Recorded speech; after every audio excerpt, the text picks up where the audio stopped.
ప్రపంచ చమురు వాణిజ్యానికి అత్యంత కీలకమైన స్ట్రెయిట్ ఆఫ్ హార్మూజ్ను తిరిగి తెరవటంపై ఇరాన్, ఒమాన్ దేశాల మధ్య ప్రాథమిక ఒప్పందం కుదిరింది.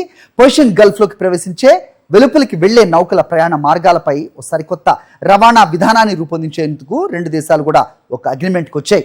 గత 60 ఏళ్లుగా ఉన్న అంతర్జాతీయ జలసంధి నిబంధనలకు భిన్నంగా ఆ ఎంట్రన్స్ ఏదైతే ఉంటుందో, ప్రవేశ మార్గాన్ని ఇరాన్, నిష్క్రమణ మార్గాన్ని ఒమాన్ నియంత్రించేలా నూతన ప్రణాళిక సిద్ధమైంది. ఇరాన్, ఒమాన్ దేశాల మధ్య చర్చల ప్రకారం పర్షియన్ గల్ఫ్లోకి వెళ్లే నౌకలు ఇరాన్ నియంత్రణలోని మార్గం ద్వారా, బయటకు వచ్చే నౌకలు ఒమాన్ నియంత్రణలోని మార్గం ద్వారా ప్రయాణించాల్సి ఉంటుంది. నౌకల రక్షణ, పర్యావరణ పరిరక్షణ సేవలకు గాను సేవా రుసుములు వసూలు చేసేందుకు ఈ ఒప్పందంలో నిబంధనలు పొందుపరిచినట్లు విశ్వసనీయ వర్గాలు వెల్లడించాయి. ఒమాన్ వేదికగా జరిగిన ఈ చర్చల్లో జలసంధి, ప్రవేశ, నిష్క్రమణ కోఆర్డినేట్లపై స్పష్టత వచ్చినట్లు ఇరాన్ విదేశాంగ శాఖ తెలిపింది. అయితే ఈ అవగాహన కేవలం సాంకేతికపరమైన మార్గాల కేటాయింపు మాత్రమేనని, అమెరికా విధించిన ఓడరేవుల ఆంక్షలు, దిగ్బంధనం పూర్తిగా తొలగిస్తేనే ద్వితీయ విడత చర్చలు ముందుకు సాగుతాయని ఇరాన్ స్పష్టం చేసింది. మరోవైపు హోర్ముజ్ జలసంధి ఒప్పందం త్వరలోనే కొలిక్కి వచ్చే అవకాశం ఉందని అమెరికా అధ్యక్షుడు డొనాల్డ్ ట్రంప్ వెల్లడించారు.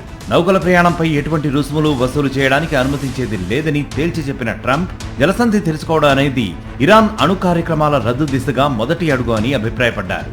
ప్రపంచవ్యాప్తంగా రవాణా అయ్యే చమురు, గ్యాస్లలో 5వ వంతు ఈ జలసంధి నుంచే సరఫరా అవుతుంది.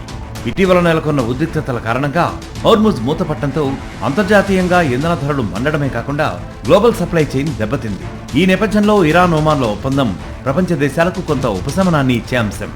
అయితే అంతర్జాతీయ జలసంధిపై ఇరాన్ నియంత్రణను అధికారికం చేయడంపై పశ్చిమ దేశాల్లో తీవ్ర అసంతృప్తి వ్యక్తమవుతోంది. ఇది అంతర్జాతీయ నౌకాయాన సూత్రాలకు విరుద్ధమని రక్షణ నిపుణులు హెచ్చరిస్తున్నారు. అటు అమెరికా ఆంక్షల ఎత్తివేత, ఇటు ఇరాన్ భద్రతా షరతుల మధ్య ఈ ఒప్పందం ఏ మేరకు అమల్లోకి వస్తుందనేది ఆసక్తికరంగా మారింది.